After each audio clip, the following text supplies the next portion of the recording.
So hello everybody, good morning or good evening, or afternoon, wherever you are in the world. This is our Owlbabble with Francesca Gibbons, who is the author of our December book, A Clock of Stars, The Shadow Moth. This was such an incredible adventure and such a fun box to build a theme around. And we're so happy to have Francesca with us today. Anyone watching, whether you are on Zoom with us or on Facebook Live, which we will have up in a second, I think. If you have any questions for Francesca, we've got the chat open, or you could pop that in the Q&A, and we will ask those towards the end of the chat. But we've got all kinds of fun questions about the book and about Francesca and about just books in general. So how are we doing, Shanleigh? Just about ready to go live. Just hit the button now. Cool. This is a great crowd. Thank you all for joining us. This is, oh, we've already got people in the chat. This is great. Okay, so Francesca, before we launch into the questions, we always like to start with just having our author give a brief overview of the book in your own words. Oh, thank you. Thanks for having me, OwlCrate. This is exciting. An overview of the book. Okay, so A Clock of Stars is about two sisters who, like a lot of brothers and sisters, don't always get along. And the older sister is desperate to have an adventure on her own and a bit of space from her younger sister. And the younger sister kind of wants the opposite. She's desperate to be included in the adventures and is a bit sick of being left out. So when their mysterious silver moth shows up and they follow it into another world, they're kind of thrown together and forced to have this adventure together. And the rest of the book is essentially a big quest when they're struggling to get back home. Perfect. Can you tell us a bit about what inspired you to write this story? Yeah. So I first had the idea for the book a long time ago when I was about 12, I think. And my parents used to take me and my sisters to visit these old gardens which had been abandoned, so were completely overgrown. And I remember being there and thinking that the place was wild, and what would it be like if you found some kind of portal into another world? It just had that magical atmosphere. So I wrote a story when I was, about 12, about two sisters who found a door in a tree into another world, and then I forgot about the book for I don't know, well over 10 years. And then the idea came back to me, and I was working I was supposed to be working in an office. And I guess I was still hooked on the idea of a door in a tree and where it might take you. So I rewrote the story quite differently, I think, to the one when I was 12, but the idea of the sisters and the portal was the same. Neat. So speaking of the sisters, I think Shanleigh and I both have sisters, I'm the youngest sister, definitely the annoying one who wants to tag along. You've written a very realistic relationship between sisters, and or siblings in general, I would say. Was that based on real life experience or anyone that you know or relationship? Not at all, I'm sure. Oh, hello, youngest sister. I have to watch what I say now. Oh, no. I was for sure actually the annoying one, so it's okay. I don't believe you. So I am the oldest, I have to confess. I'm the oldest of three sisters. Okay. And I think the book is partially me now. I'm much older, looking back at slightly how I used to be with my younger sisters and thinking, wow, I was mean. And also, I think in recent years, feeling like actually siblings can be quite useful. it can be quite fun to go on adventures with them. So I wanted to write some of that into the book. But yeah, we definitely used to have some arguments because there's three of us. The dynamic was slightly different. So the youngest two probably argued the most, and I'd be sort of haughty and thinking I was above it all. But I'd make them act in plays. I'd make them read my stories. They were like my minions. It must have been really traumatic. Speaking as the resident middle child, yeah, I can say I got both sides of that because I was also the kind of snooty older sister to my younger sister, and then also just like the annoying baby to my older. And I still rock that. I still rock that space. Yes, I think the middle child gets a raw deal. Forever locked into those dynamics, no matter how old you get and how well you get along as adults. Those dynamics definitely stick around, I think. Yeah. But I loved the opening of the very, first couple of pages of the book where she was making her play the sea slug, and she got to be the knight, and it was very funny. It's like, yeah, and just like anything to play along. Like, yes, I'll be whatever character you want me to be. Just let me play. Oh, so thank you, and you've been a sea slug then. I'm taking it. Absolutely. Back to the inspiration of the book. You mentioned in the interview in our little monthly magazine that we put together that there was the clock in the book, the clock of stars, was also inspired by a real life thing in Prague. Is that right? Yes, yeah, I think that is where the idea for the clock originally came from. I spent quite a lot of time in my 20s visiting the Czech Republic because my husband was boyfriend then is Czech. So before coronavirus, we used to go and visit his family and friends quite a lot. And quite a lot of this book was written whilst I was out there on holiday and exploring. And there is this amazing clock in Prague, the astronomical clock. I can't remember exactly when it dates from, but it's medieval. And there is a legend about this clock that the man who is quite gruesome, but the man who made it, the town council loved the clock so much they didn't want anyone else outside Prague to have a clock like it. So they thought they would prevent that from happening by gouging out the eyes of the man who had made it. And in the legend, the clockmaker is obviously quite annoyed that he's been blinded. So he, even without being able to see, he knows his clock so well, he's able to take out the key parts and stops it working, and it's not fixed for 100 years, which isn't exactly what happens in my book, but it does give you a hint as to a bit of the story behind the clock there. Well, jumping off of that gruesome story, there is so much fun and magic in this book, and just this, epic quest, as you said, but it also gets quite dark in some places. Just wanted to hear about how do you balance that when you're writing for middle grade in particular, sort of deciding how dark can you go for this age range, and just the balance of I think that's a really good question, and I wish I had a really good answer for you. I think maybe for some middle grade readers it will be too dark, and maybe for some it won't be dark enough. I think it's impossible to get that balance just right. One reader said to me that she liked it because it was bloodthirsty without being too graphic, which I hope is right. That's what I was going for.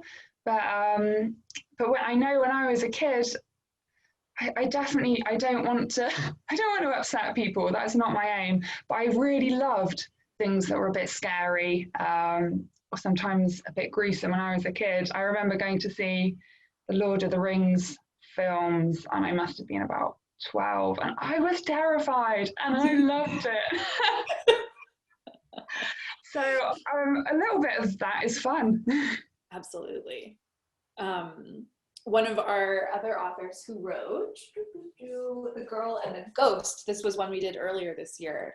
she said something really great about, this is Hannah Alkoff, said something about, you know, it's a safe space to be scared in. It's, you know, exploring all those stories that you, it might be a little bit too scary for you, but then you can put the book down if you need to. But that, yes, yeah, there's something really thrilling about it, I think, at any age. But I think you've created something that's pitch perfect for the age range. So well done. Thank you. It could easily like lead to all of those other fantastic high fantasy, high adventure books that has most likely inspired your writing as well, right? Like they're perfect stepping stones because, I mean, I'm assuming as the story gets more and more in depth in the sequels, hopefully, that aspect will also start to ramp up a bit. Yeah, there is definitely an element of that in the sequels. I think it's true though. I think your the author whose book you're holding up, I think she makes a good point. It's books are a safe space to explore these things, and obviously they're not literally, this book is not literally drawn from life, but there are dark things going on in the world, and it's quite difficult to hesitate to talk about realism in a fantasy book, but I think it's important to have some elements of darkness, especially when you're talking about kings and queens and people in power. Doesn't seem honest to hide all that away. Yeah, good point. So in the actual book, which this was when I think when Shanleigh and I both first read it, it was just like in a Word document. And then we got our actual beautiful hardcover books. And it is filled with illustrations by Chris Riddell. I don't know how to say his last name. But we would love to hear about the process of working with him and having an illustrator bring your story to life even more. Oh, it was amazing. It was so much fun. Yeah, I don't know if Chris Riddell is so well known in America and Canada and all over the rest of the world, but he's such a household name in England. So even though I didn't know a lot about illustration before this book got published, I knew Chris Riddell and I followed him on Instagram and I loved all of his stuff. So when they said Chris Riddell's going to illustrate it, I was like, but the process was, so I love Pinterest. So when I'm writing, I collect thousands of images. Yes, Zuby. I collect thousands of images on there. So I had this kind of bank of weird and wonderful ideas, visual ideas, that I picked a few highlights out for Chris Riddell and sent him, I suppose, almost like a mood board before he did the illustrations. And then he came back with his initial sketches. And we had a bit of to and fro on them. And then he came back with the final drawings, which you can see in the book. But he's added such another level of detail to them. There's so many things. Where's my copy gone? There's so many things in there that I haven't written in the book, but it's like another layer of detail on the world. So I don't know if you can see there, but Blazen Bilbat, who's a hunter, he spends a lot of time in the pub, has got teeth, bear teeth on his necklace. That's a great idea. Oh, he does. I didn't think of that, but that was all Chris Riddell's idea. So he's done his own world building on top of mine, and it's great because now when I'm editing book 2, or I'll be starting to write book 3 soon, hopefully, I've got his illustrations, and you can see some of them on the walls behind me.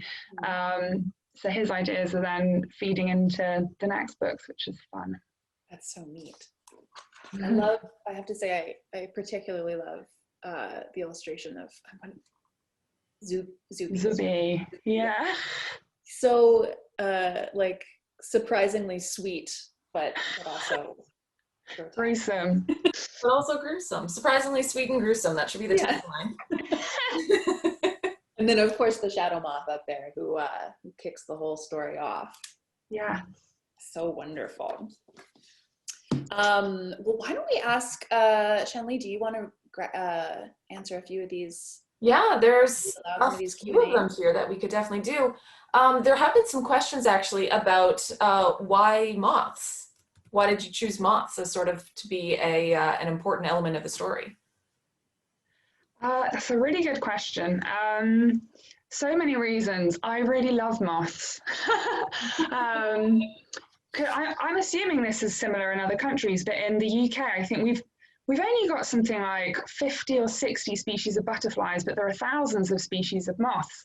And people just don't notice them in the same way because they're not as pretty, but they're a bit like you were describing Zuby, the monsters in this book. They're kind of, sometimes moths are kind of creepy, and if one got trapped in your room, you might ask a parent to help you put it out. You wouldn't do that with a butterfly.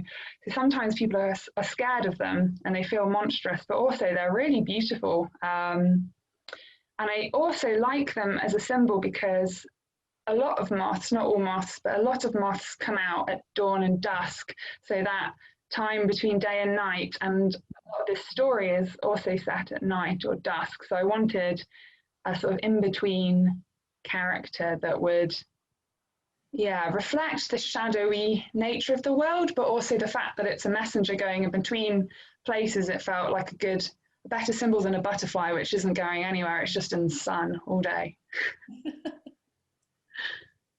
That's great. That's perfect. I feel like that does actually fit so well. I didn't actually also make the connection of moths come out at like dawn and dusk, which obviously has a huge part in the book. That's clever. It's almost like you planned that. I did. We also have a few questions here about how you created the screts, if you could walk us through that.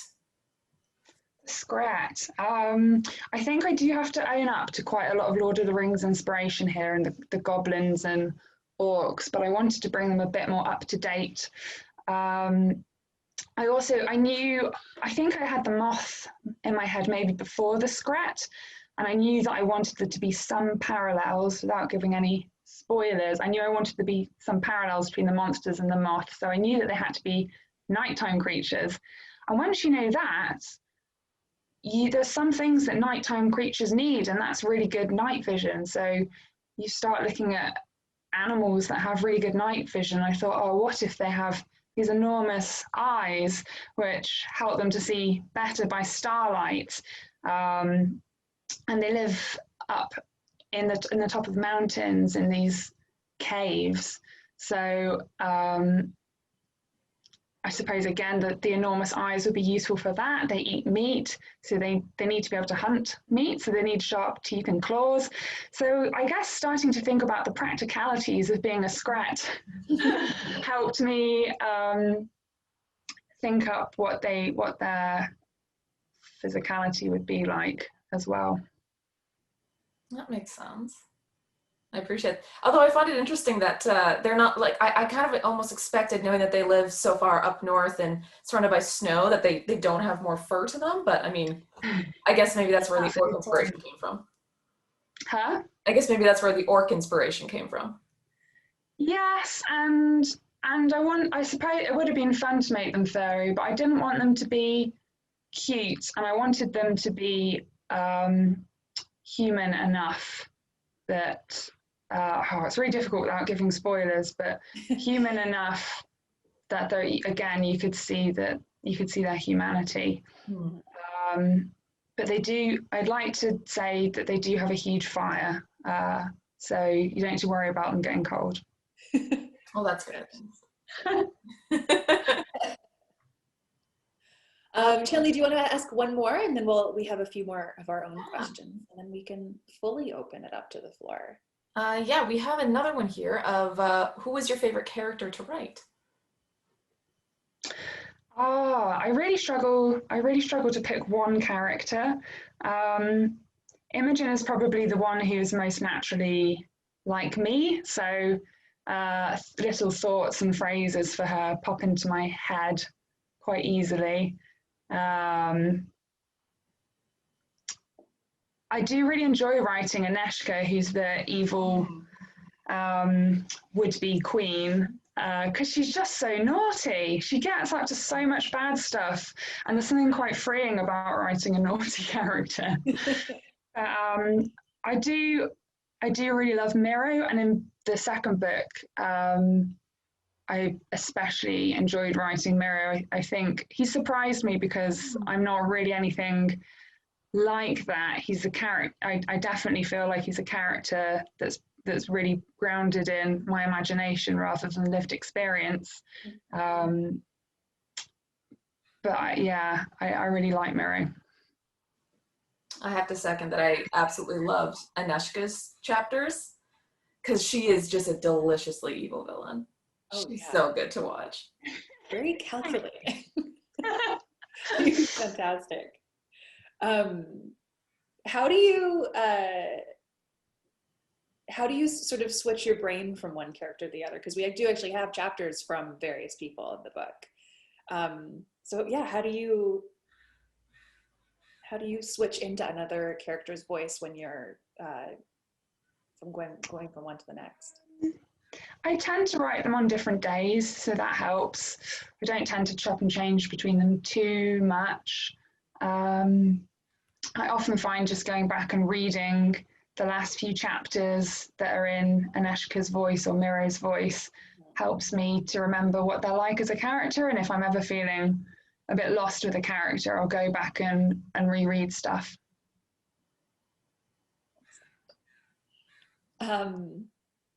So A Clock of Stars is going to be a trilogy. Am I correct in that? Yes. Can you give us a hint about what to expect from book 2, when we can expect book 2, anything that you're able to tell us? Yes. I believe that it will be available in autumn this year. And book 2, so it's set in the same world with some of the same characters. You still have the 2 sisters, you still have Miro, the prince. But this time they're going on an adventure at a bigger scale. So they go beyond the mountains, which is a phrase that gets mentioned quite a lot in book 1, is this mysterious place where people get sent as a punishment. And the city, Yaroslav, the people who live there are quite hemmed in by mountains and forests, so they don't really get out much, a bit like all of us in lockdown at the moment.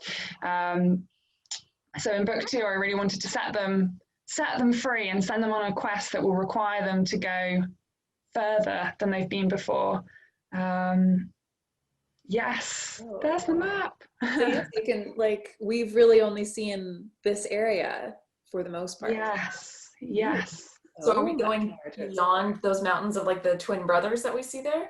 Yeah, so the twin brothers is the mountain pass that you can take to get out. And there's some characters that you've met already and some new ones. One which is a cat that's as big as a wolf, which I quite enjoyed writing because I am a cat person. Cool. That's great.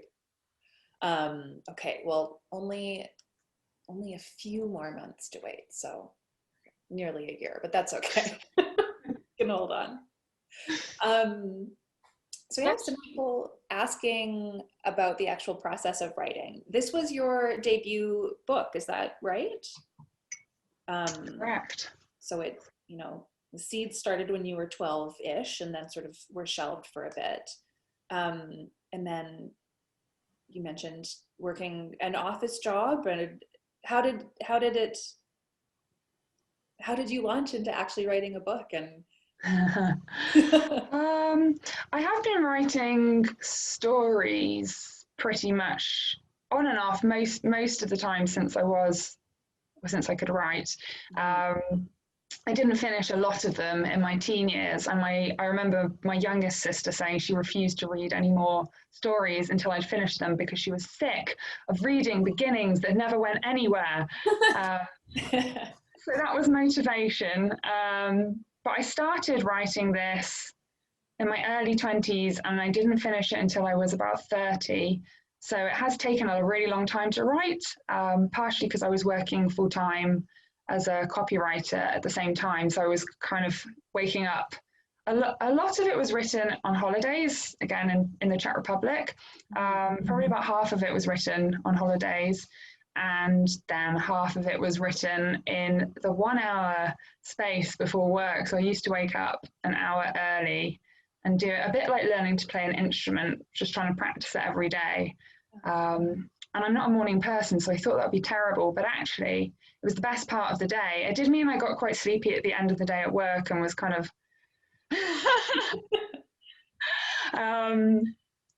but I was surprised by how much I could get done writing a little and often like that. That's really good advice, because you kind of you think that writing has to be, you do it all day every day, but to know that you can, bite by bite write this, inspiring. Yeah, if you do it regularly, you can get a lot done, I think. And I think you get tired if you try and do it for hours and hours at a time. Absolutely. I have done other jobs and I know I can do them for hours and hours, but writing is, different. That's great.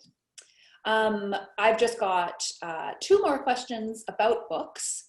And then I can see questions coming in fast and furious in the Q&A still. So we will turn it over for the last half in just a minute.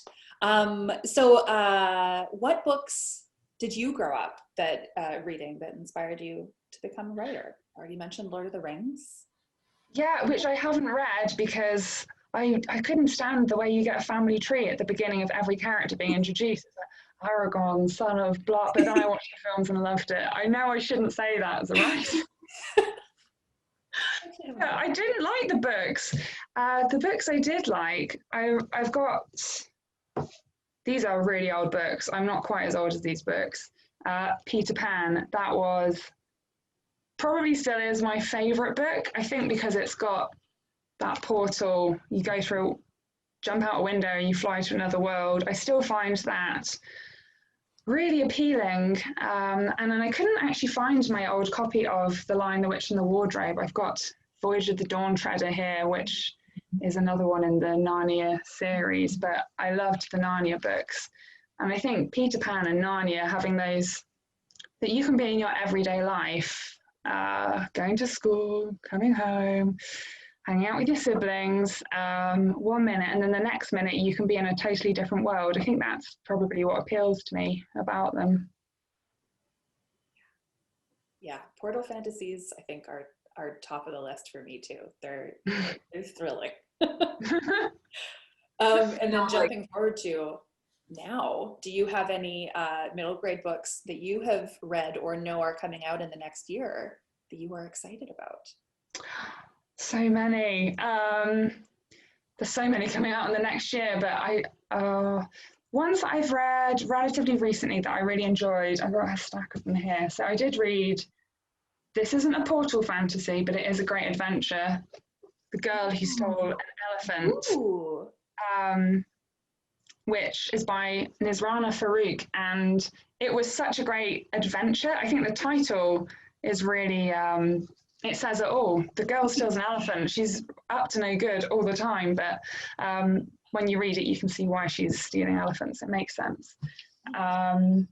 This one I also really enjoyed, Moonchild, which is very loosely based, I believe, on a story from Arabian Nights, but it's really very only loosely based. It's really brought up to date, and it's about a girl who lives on a boat with her 2 sea witch mothers. So again, lots of magic and adventure. I've got more here, Storm. I guess this is probably more supernatural than a fantasy, which is a ghost story like no ghost story you've ever read before, and involves tidal waves and the future. Ooh. Did Nicola Skinner also write Bloom?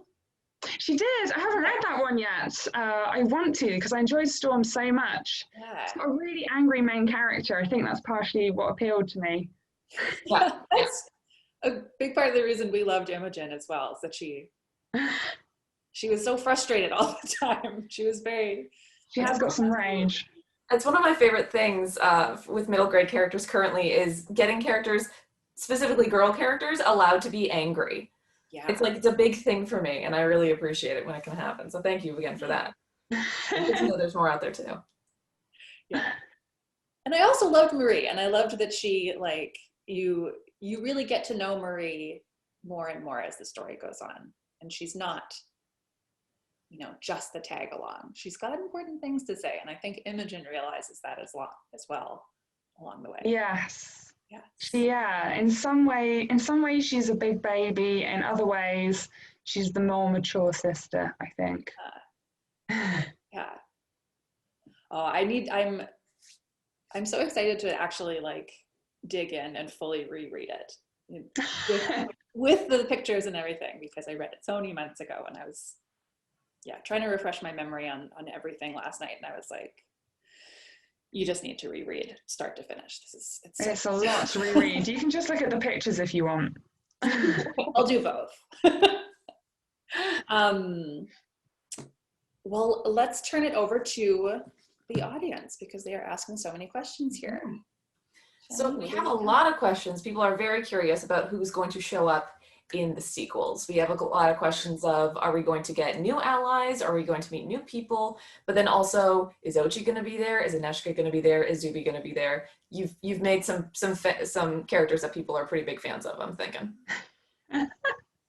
Oh, I don't know how much I can say without giving it away, but I can promise that Zuby is back because he's one of my favorites. Couldn't do without him. Absolutely.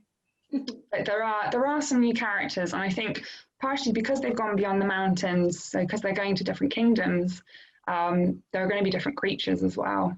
Because as I said, the Scrat, they're mountain creatures, so once you get beyond the mountains, you might get some Scrat, but there are different monsters too. Fun. Speaking of Zuby, since I also just got like, they weren't questions, but just like, Zuby is awesome. Did anyone in real life inspire Zuby? No, there isn't anyone in real life who's inspired him. I have to confess, in lockdown, my husband has done some quite weird things with his food, which have gone into book 2. I went downstairs, and this might be a really English thing. I don't know if other people have teapots. Yes. Yeah. Good. So, good. Just I never quite know where I stand with tea. I went downstairs after I've been writing for a bit, and my husband was in the kitchen. He thought I couldn't see him. He thought he was alone. And I caught him drinking straight from the teapot. I was like, what are you doing? What madness is this? What has led you to this moment?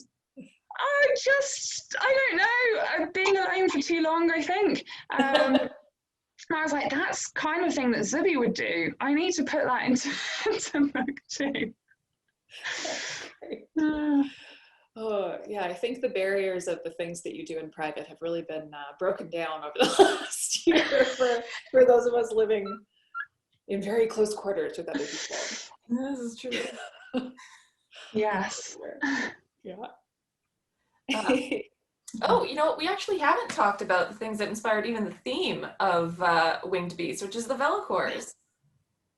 And we have questions about what inspired the Velicors, and I guess, I mean, how accurate is that portrayal on the cover of the book?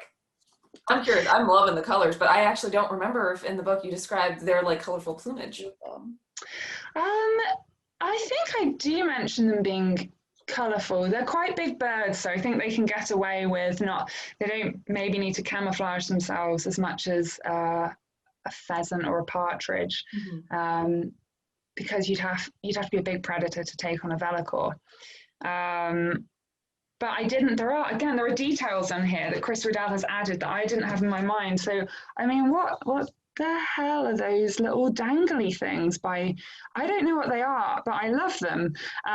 So Chris Riddell has definitely made them his own. And this horn, this huge horn on the head, is crazy.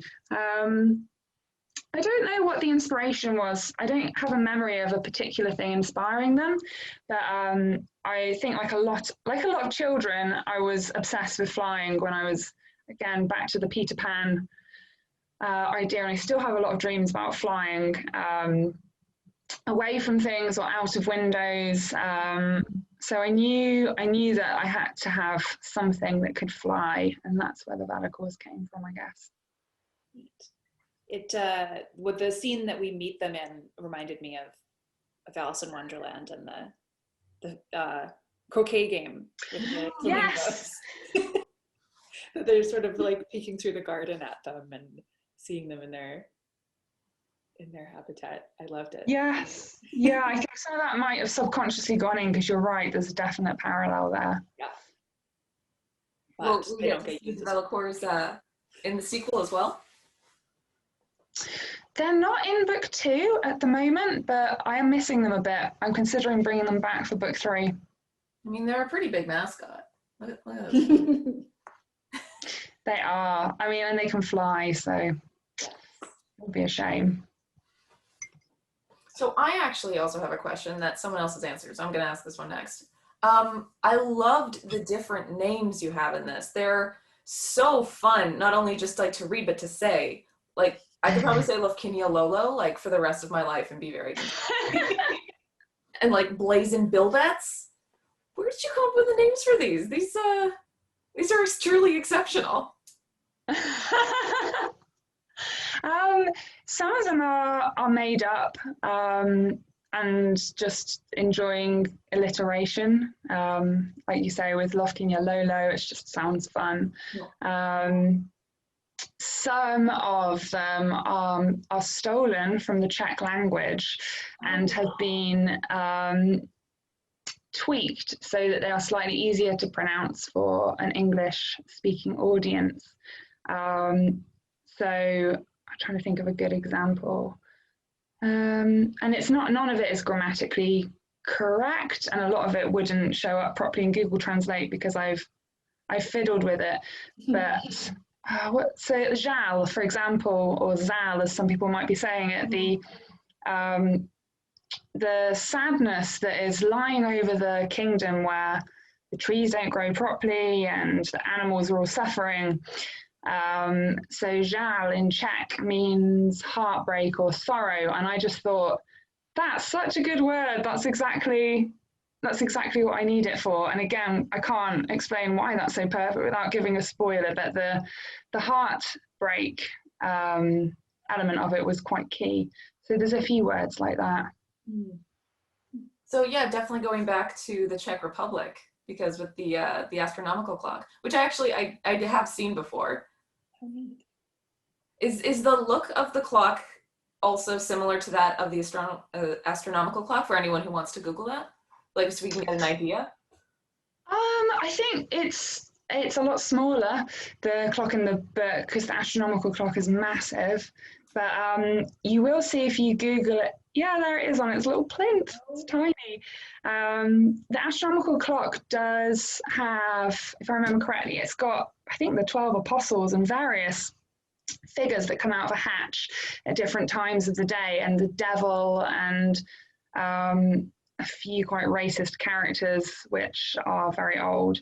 But it's got that element which is similar to the book and the clock in the book, but the overall look of it doesn't have 5 hands. And I don't think it literally has got stars and moons floating around it, but it's an astronomical clock, so that's kind of magical on its own. I want to see this clock. It's gorgeous. I'll have to look it up.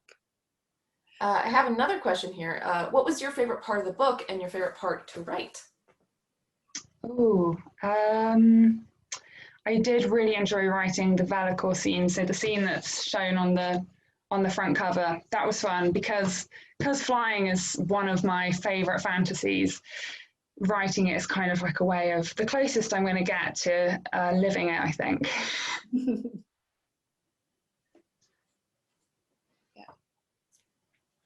If you were a character in the book, which one would you want to be?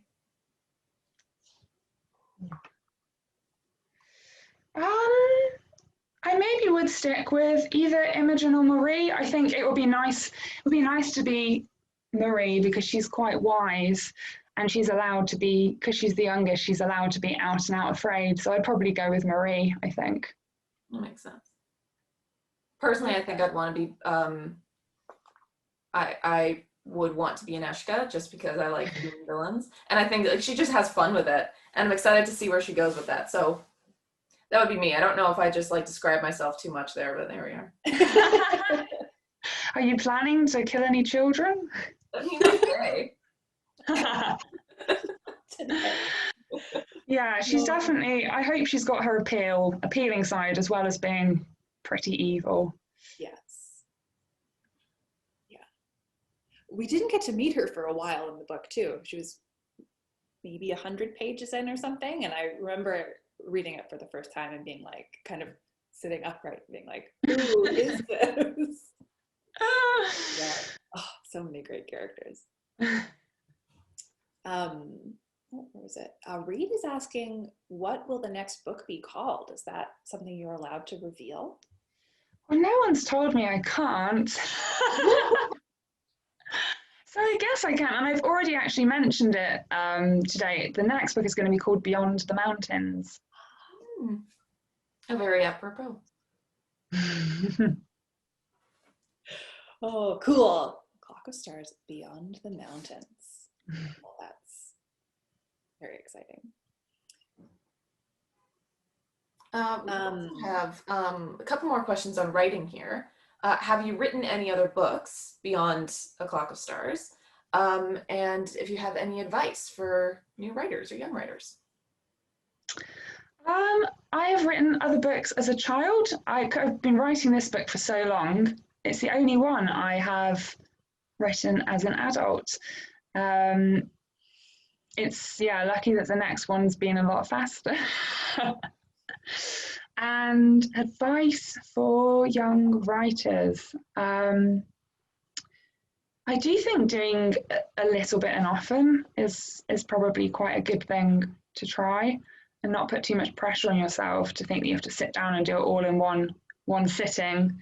And I think especially if you're trying to write a longer story, something that I find quite helpful is to think of your story as a series of mini adventures. So you might just think of the adventure of going through the door in the tree, for example, and just focus on writing that. And then you could write another mini adventure with the same characters, and you might not know how those two are going to join up. Maybe you write the flying scene on the Velicors, and then come back to it another day and you might have an idea of how to join them up. But I think especially if you're intimidated by writing something longer, to let yourself write lots of mini adventures and then sort of stitch them together like a patchwork quilt, I think can be quite a good way of making your story longer. So not worrying about it as like a single timeline, but like sort of being able to piece together the order afterwards. Yeah, I think just allowing yourself to write what you're excited about and what you feel like you want to do that day. So today I want to write a story about flying, or today I want to write a story about swimming in a lake, whatever it is, and write those stories. And then eventually, if you keep coming back to it over time, you might find that some of them will stitch together into a bigger piece. It also prevents you from like feeling like you're bogged down with what you need to know what's coming up next, right? Because a lot of writing is just writing to see what happens. Yeah, I think it helps if you're not a natural planner. I know some writers, and maybe some of the kids listening are really into planning, in which case, great, I have no advice for you. But I think for me, part of the fun of writing is not knowing 100% what's going to happen, and just writing what you feel like as well, so that it's not something you have to do, so that it's something that's relatively fun. To follow the fun. Follow the fun. Someone else is asking, how many times do you rewrite parts of the book? Oh, I don't count, but definitely hundreds. I've spent all day today editing one chapter, and I'm sure it will be edited again multiple times. I think I probably write about twice as many words as end up in the final book. So, and that all gets cut slow and changed slowly over the course of months. Wow, quite a process. There are definitely more efficient ways of writing, but I just don't know how to do them. That's where a very good editor comes in handy, I'm sure. And I believe like the first rule of writing is like there's no one way of writing, right? It's how you do it. No, exactly. This is what I find helps, but I know a lot of other people like to work with spreadsheets or huge mind maps and all kinds of different techniques. All right, well, did we want to ask just a few more questions and then wrap her up? Yeah, that sounds good.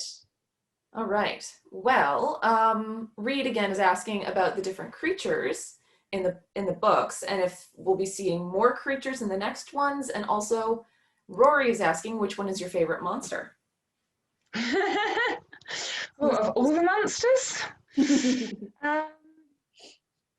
Yes, there will definitely be more creatures in the next books. There'll be some consistent creatures as we've talked about already. But as you go into new kingdoms, I've had to think about the geography of those places and what kind of magical creatures would fit with the geography of those places. I can't say too much more without giving things away. But I suppose, like I spent quite a bit of time in Central Europe for book one. For book two, I've spent a lot of time in Oxfordshire, which is where I live. So it's not as boring as just being Oxfordshire in book two, but I think it's maybe more like Oxfordshire than it's like the Czech Republic.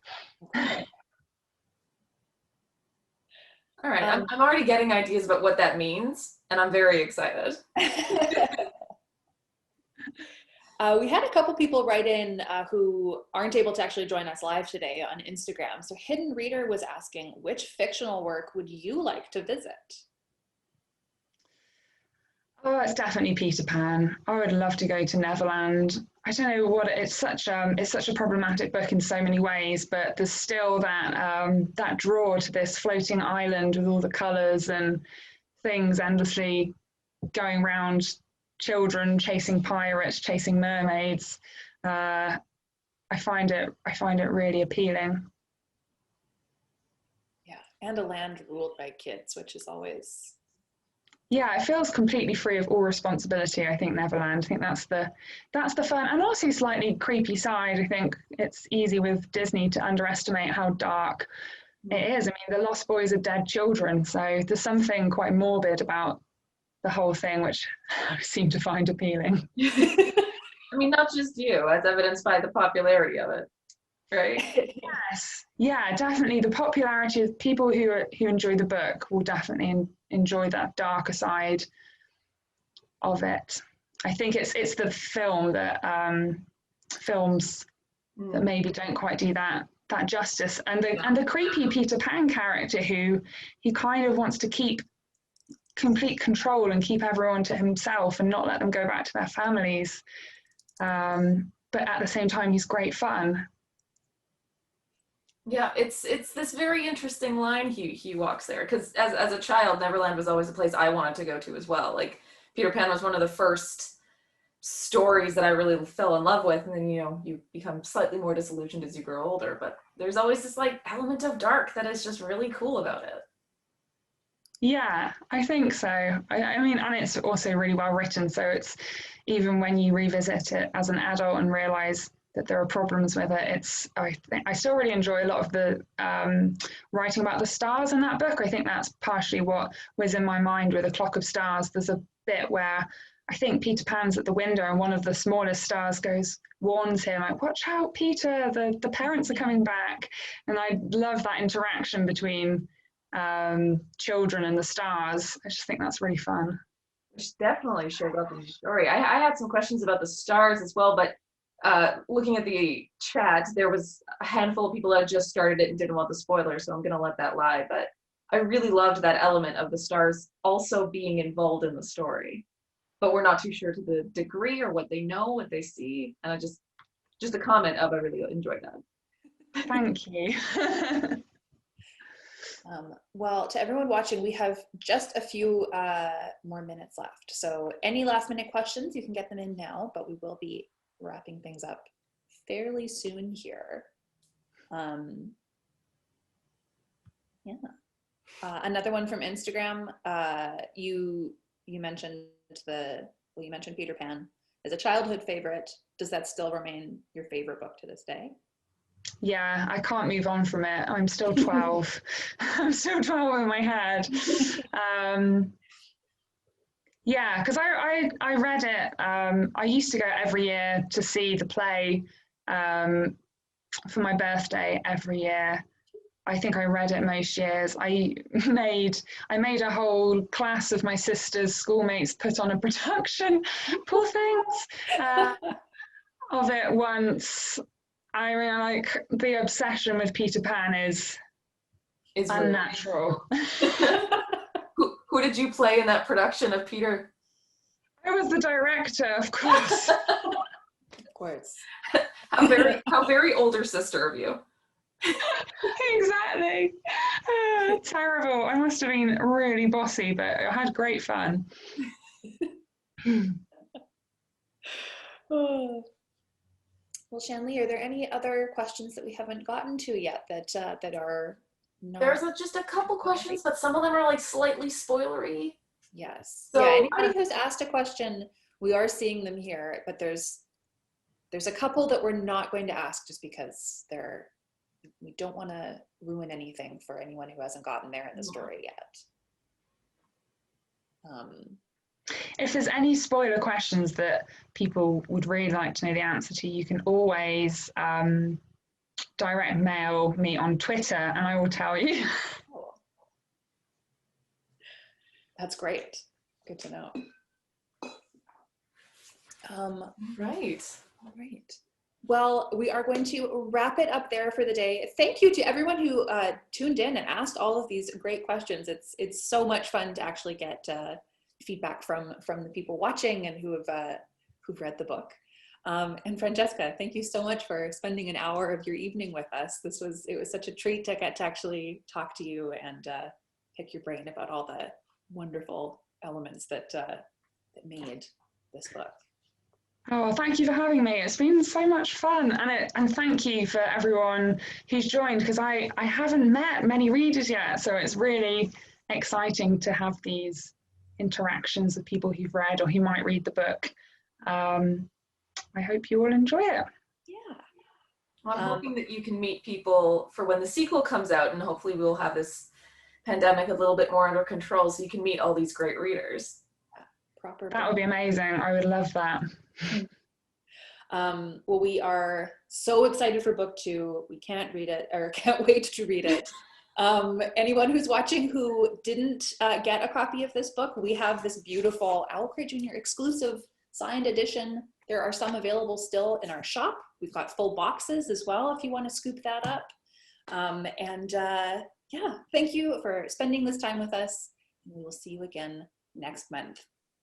Goodbye, everybody. Bye. Thank you. Bye.